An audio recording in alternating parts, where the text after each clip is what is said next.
So what Audrey and I had planned was something a little bit different than some of the other talks that we've all had the pleasure of listening to today.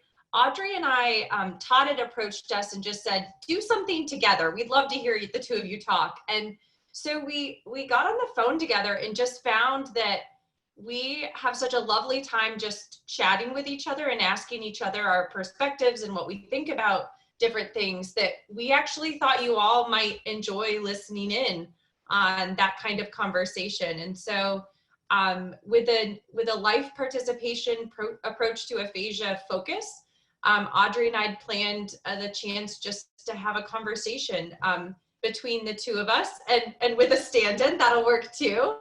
And to talk a little bit about our experience with LPAA and how it's shaped our practice and our work in so many ways. So Liz, I can kick off by asking you a question, and you don't know these questions. So it's a true raw experience, right? It truly is. And I am just no substitute for Audrey, but maybe I can ping the questions back to you, Sarah. Yeah, that's all right. We have a little bit of that plan too. But the first question was meant for Audrey to start to kick us off with, which was to ask about your reaction, your response, your impression when you first learned about or heard about LPAA. So I know, Liz, we're catching you off guard. Yeah, so, well, it's funny because when I first learned about LPAA, actually Audrey's name was a piece of that. My master's program was with Jan Avent, and she used Audrey's teachings, and the ICF had just come out at the time, and so there was a lot in my coursework about trying to think about the other end of this continuum of naturalness. And I know I'm not alone in this community. When I first learned about that, thinking, my gosh, yeah, that's exactly what we should be doing. Because at the time that, there was a lot of workbook and impairment-based kinds of and when I say impairment-based, I really mean these sort of non-functional, non-salient lists of stimuli that people were using to practice with. And so this notion of thinking about participation and saliency and relevancy and focusing on the individual was really revolutionary to me at the time. How about for you? Yeah, so it's interesting. I had the really fortunate opportunity to really learning about aphasia and learning about LPAA were one and the same for me. So I'm going to talk a little bit later, depending on what we get to and where the conversation goes, but a little bit later about my graduate school training. But for me, LPAA was something that was taught to me at the same time I was taught about clinical work with people with aphasia.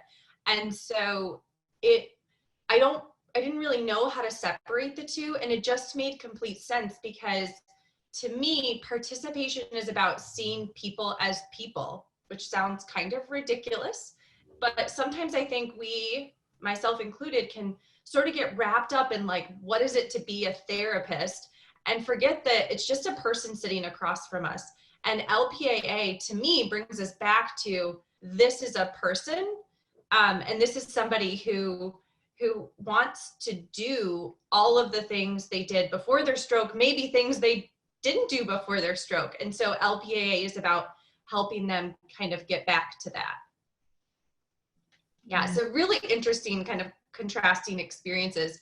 Audrey and I had talked about just asking the audience a bit at this point, and maybe you've already all done it, to think a little bit about when you first heard about LPAA and maybe what that felt like for you. Did you have an experience that was more similar to Liz's or to mine? And did you, was it something that was shocking? Was it something that you were drawn to? Was it something you had to take a while to wrap your brain around? and maybe share some of that on our Facebook group. And I'm getting a message that Audrey is here now. Yeah, I'm here somehow. Somehow. All right. Hi, Audrey. I will bow out. Oh, well, thank you, Liz. It was fun to chat with you for a bit. Oh, I'd rather listen to you, Liz. I'd rather listen to the two of you. Oh, well. Good to see you, Audrey. Audrey, we just skipped through the first question. So maybe we can move on to the next one, which was about how life participation approach to aphasia influences your work. Well, it influences my work. I think it actually started to infuse my work before there was an LPAA. It has always been a piece of my research. And I think that I am basically a clinician at heart. And it always seemed reasonable to me that it was important to worry about the social aspects of the problem of aphasia. What about you? Yeah, so for me, I have to admit, and this is a confession, I hope among friends, but for me, LPAA is something I find myself coming back to over and over again. So sometimes I'm guilty of getting wrapped up in the, what will be funded and, what does my university want to see? And I sometimes forget who some of my true stakeholders are. And so I find my relationship with LPAA is sometimes, a tug of war isn't fair, but it's kind of a roller coaster because I'm right there in it. And then sometimes I lose my way a little bit and have to come back. So, it's influenced my work as a thread all the way through it, but I have to keep coming back, I think. Well, for me, it's always been just kind of like, well, for me, I think I was jealous when LPAA's statement came out because I wasn't a part of it, because it's always where my head is. And I have to admit, I was invited to the meeting, but I had motherly responsibilities that took over. And so my first reaction was jealousy. And my second reaction was, yes, this needed to talk about aphasia. And it's been incredibly influential, I think, even if you have to go back and remind yourself of it occasionally, as you just talked about, Sarah. Absolutely. And that really leads nicely into the next question, which was a question that I had for you.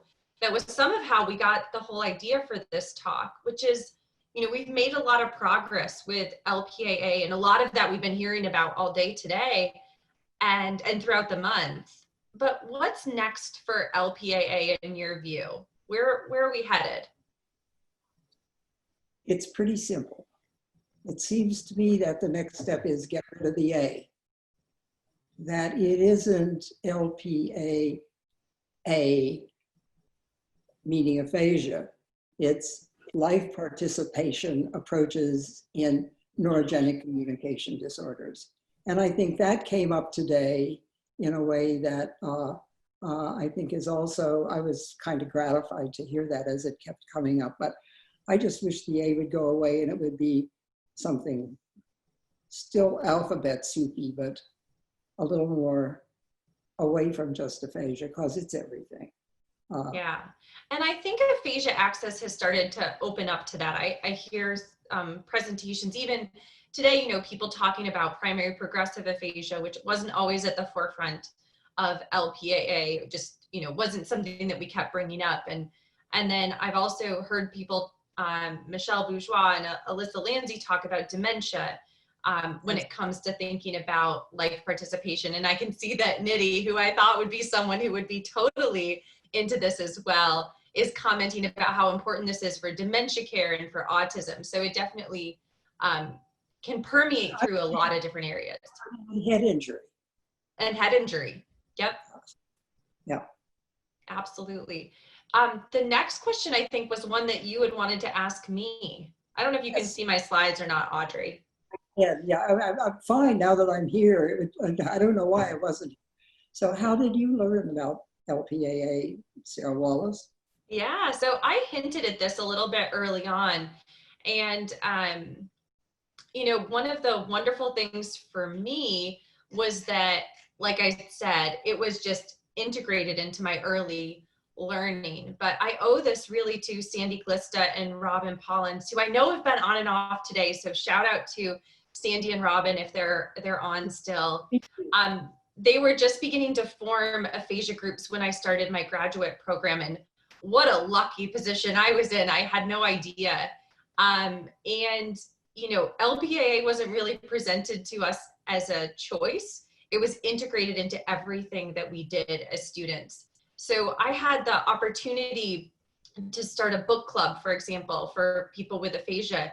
And the truth is, Audrey, I didn't know that that wasn't every graduate student's experience. I thought we all idolized Roberta Ellman talking about book clubs, and that's we were just following in her footsteps, because it was such a essential part of my training and early education. Well, we cover the generations, and it's really, to me, so gratifying to hear you say the kind of things you're saying, because I don't think it was always that way. Yeah. And I think we'll talk about this a little bit later, but I think it is just so lovely to have be interviewed here with you, who really crossed the generations, and you grew up in this field. Yeah, no, absolutely. I don't think it's by accident. Nothing Todd does is.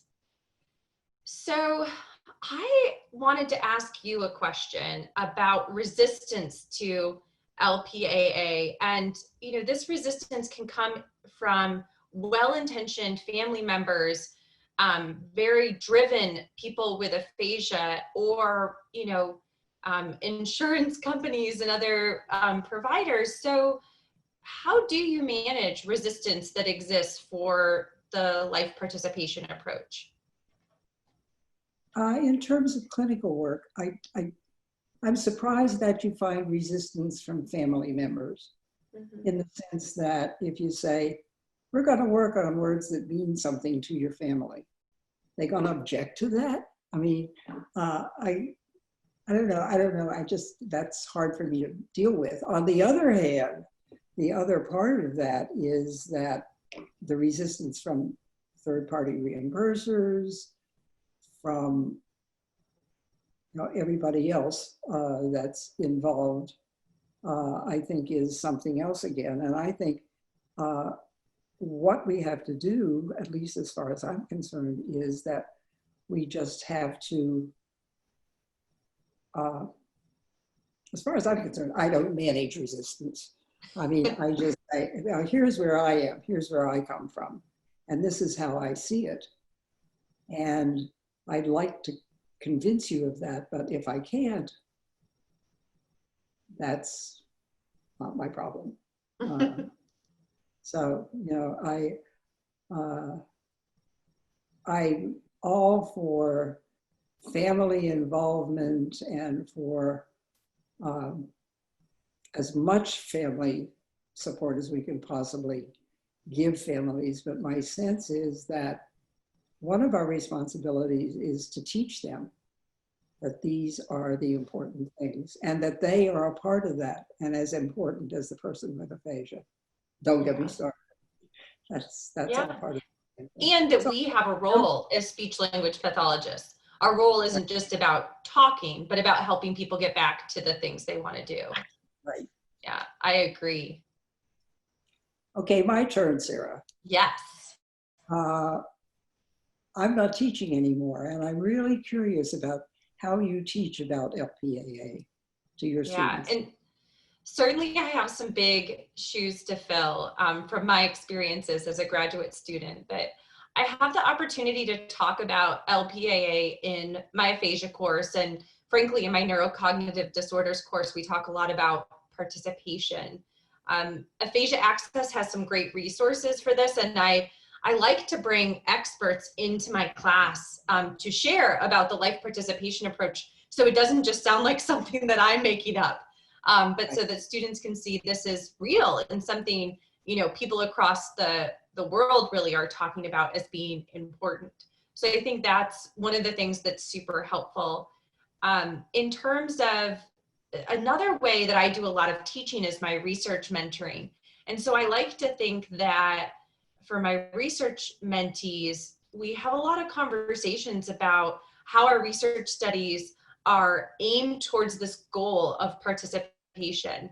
And those conversations happen when we're developing research questions, when we're going and collecting data at people's homes, and when we're interpreting our findings. And so those conversations, and they're not always really planned, if I'm honest. You know, sometimes they're driving back from collecting data at a participant's home, and we just are chatting about what we saw and how the person performed and what that means for what they're able to do in their life, or something we just observed not related to the research study, but when we were at the person's home. And so I think I get the opportunity to teach in clinic and in courses, and also through my research mentoring, which is a great opportunity. And I'm sure there's a lot more I could do, but I'm grateful that I can do it across all those different arenas. And guess what, Sarah? I'm envious. I'm really Oh, that's such a wonderful thing to be able to do and say. yeah, Really nice. no, it's a great opportunity. One of my favorite parts of my job, for sure. Subtle, Right. but wonderful. All right, so on to me asking you, and this is still tied into LPAA, but it's this idea of counseling, which you've talked about and been asked about a lot.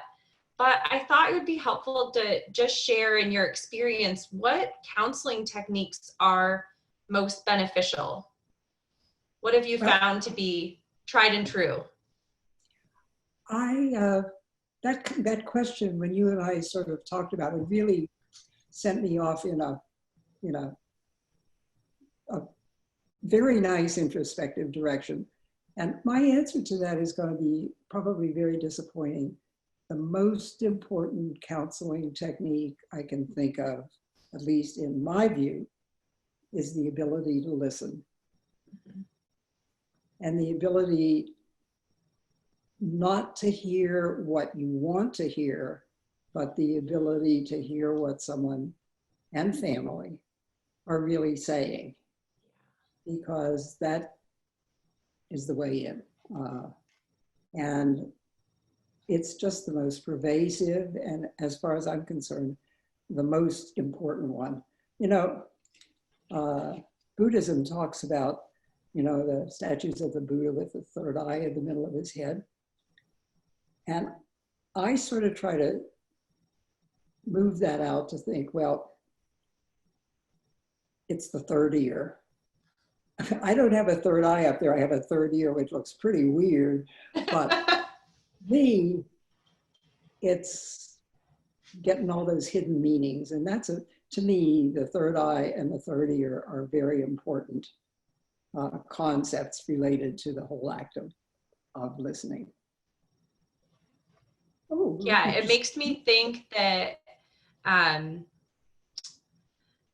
what you said about being able to listen with a third ear makes me think about how, as speech language pathologists, we're maybe particularly trained to see nonverbal communication and interpret it and confirm it in a way that our colleagues may not be as trained. And so it is part of why I always tell my students, you know, you're going to be the one that gets some of the tough questions. We had an earlier presentation where they talked about difficult conversations, and I think those questions come to us because we tend to be good listeners, or we have the skills to be. Right. I think it's the most important thing you can ever learn, probably in your whole clinical training, is to how to be a good listener. Yeah. Oh, I feel like we could have the rest of this conversation just about that. Yeah. I've been dreading this question, if I'm honest, but go ahead and ask it. How do you deal with expectations? I'd say whose? Yeah. So when Audrey brought up this question, you also included the word hope, and you actually wrote it in all caps, which stood out to me. So I've been thinking about hope, and I keep referencing my time back in grad school, but it was obviously very influential. I've been thinking about hope since then. Hope emerged as a theme in some early research that I did with Sandy Glista and Jan Avent, who we mentioned earlier, Liz brought up. And this was back in 2004. And family members talked about the importance of hope. And I have to be honest, sorry, Sandy and Jan, I don't remember all the details from that study, but I remember this idea of hope, and it's always stayed with me, that family members wanted important information about aphasia, and they wanted it to be conveyed to them with hope. So I've learned the critical role of hope and helping family members and people with aphasia hold on to hope. But I don't have a perfect answer for you, Audrey. I think one of the best things that we can probably do is connect people and family members with other people who have aphasia, who've had a similar experience, because I think their ability to balance hope and expectations is going to be even better than what we can do. So certainly as clinicians, I think we have to be realistic about prognoses and about goals and all of that. And we have to convey it with hope. But I think we're doing a disservice if we don't also connect people with aphasia and family members with others who, because of their experience, have more expertise with this balance of hope and realistic expectations than we're ever going to have. So it's kind of a cheating answer, because I'm like, send them to other people. But I feel like that's one of the best things we could do. You do remind me of one of the really critical moments in my development of me. And that was, I was giving a workshop at a conference that was a workshop on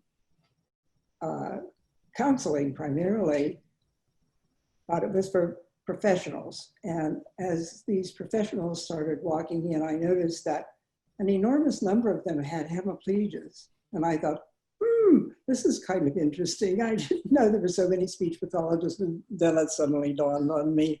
I had an audience that was speech pathologists and family members and people with aphasia. And somehow or other we got off on the hope. And it was late in the day and I was exhausted because I was juggling these 3 balls in the air when I hadn't planned to. And the issue of hope came up, and there was this argument that started between family members and people with aphasia and therapists, false hope being the evil twin, right? And I'm thinking, oh, I can just sit down and relax and let these guys argue it out. And some family member stood up and she said, I have been listening to you therapists talk about our hope. And I have just one thing I want to say. Leave hope to us. Oh, wow. That has been such an important piece of my development. I've never changed my mind about that. I agree with that. That's really powerful. Powerful? Yeah. I wanted to just say 2 other things about hope. I wasn't joking when I said I've been thinking a lot about it for a long time. A plug for a book. Dr. Jerome Grootman wrote a book called The Anatomy of Hope. He's a physician who writes a lot about being a physician. And I think I own a hard copy and an audiobook, probably like on tape or CD is how old it is right now. But it was a really, it was a book I picked up after that experience in grad school. And it was really helpful for me to understand from a doctor's perspective, the power of hope. And so I do recommend for anyone who's interested in kind of that topic. And then I also want to plug, I have a student who completed a master's thesis with me last year. And we didn't do this intentionally, but was interviewing family members of of people who have right hemisphere disorder after stroke. And the same thing emerged, of course, right? I mean, it shouldn't surprise me at all, but after, I came full circle. After that experience in grad school, here I am with my student, and she's interviewing these family members, and we're looking at all the themes, and she said, they're sad, and they're disappointed, and they're mad, and they're frustrated because people were taking away their hope. And so it kind of goes back to your, this drop the A idea. So many of these themes are true across a lot of people. And I think that's important to keep in mind. Okay, we could keep talking about that forever, but I do have another question for you. So I want to hear about mistakes that you've made. It may be mistakes in your implementation of the life participation approach and what you've learned from your mistakes. So that last question was a hard one for me. I don't know if this is similarly hard for you, but. Oh, this is an easy one for me. Oh, good. I have come to recognize that I have never learned as much from what I do right as from what I do wrong. I never have in my life gone to bed at night thinking about what a wonderful thing I did right today. I go to bed thinking, what did I do that was wrong and how can I fix it? So I think we should stop trying to be error-free, because I think you can mop up on a mistake. I mean, you can say it was my fault, mea culpa, I didn't mean that. But you can apologize for your mistakes, but the bottom line is that you learn from them. And you learn from owning them and recognizing them and trying to do something about them the next time.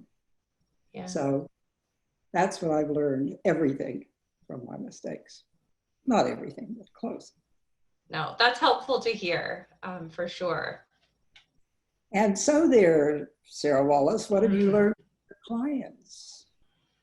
So I had a bit of time, as we talked about these questions earlier, to reflect on this. And I'm going to change the question just slightly to include also research participants in who I've learned from.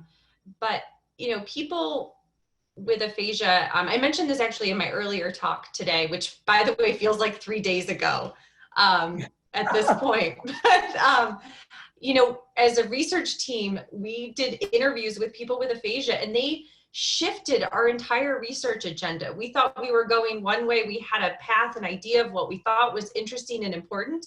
And they said, wait a second, independence is more important for us. It's the critically important thing. And that shifted us to thinking about technological solutions in our research agenda. And so, I've learned that from my research participants with aphasia have taught me about what's important.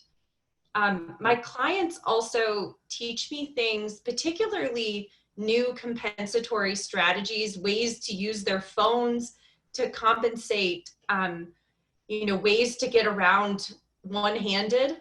And they teach me these things, and then they're so clever and so effective that I teach them to other clients, and I teach them to other clinicians.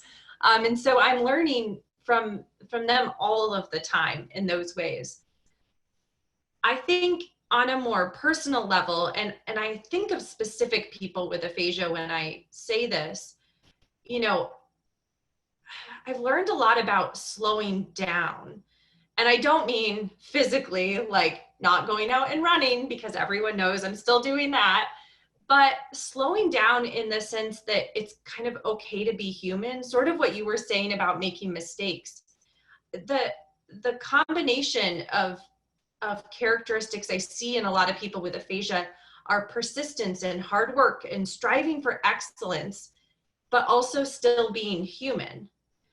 And being all of that in one person is, I think, one of the things that most personally affects me. It's not my research, it's not my teaching, it's not my clinical work, but it helps me think about how it's okay to be some of those paradoxes. It's okay to be human and strive for excellence, if that makes sense. It certainly does. It certainly does.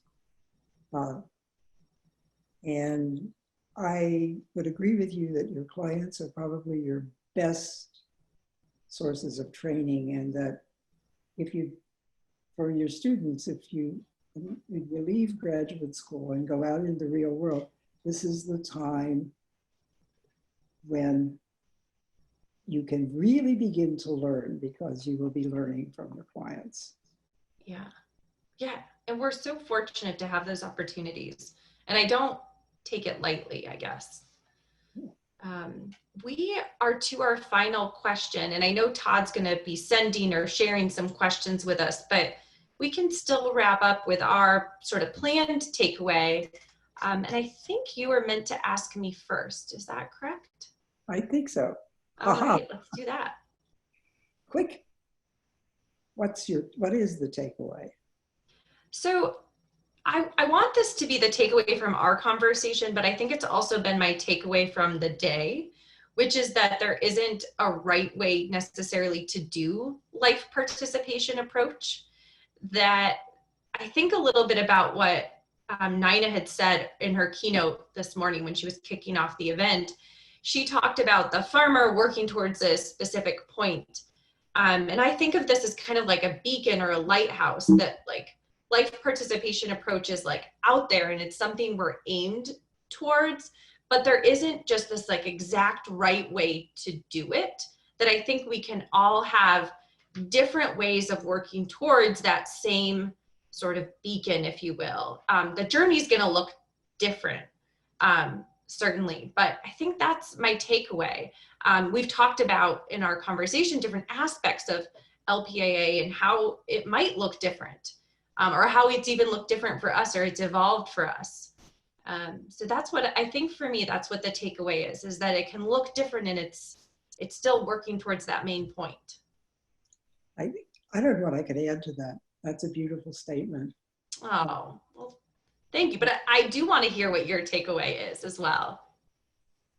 Well, my takeaway is a couple of things. I think one of the things that I hear from both of us is that our clients can teach us so much, and that our clients are so deserving of our respect. And by clients, I mean aphasic people and their families. And that I am pretty sure that you and I we may not agree with this, but I think I have learned more from my patients and the people I've worked with and the families than anybody has ever learned from me.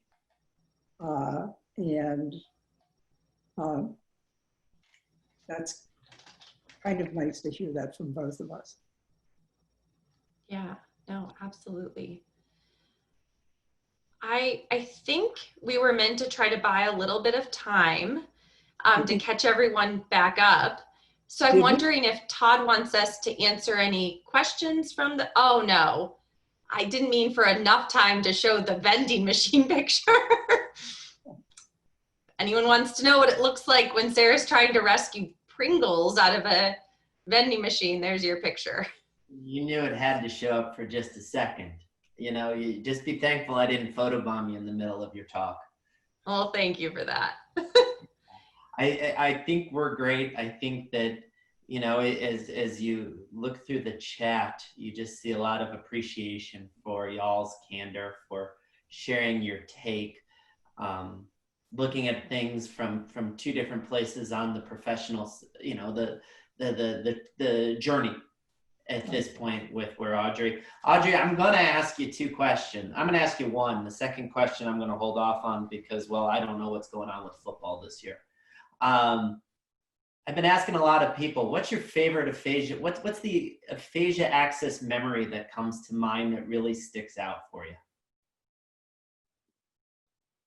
Oh, there are so many.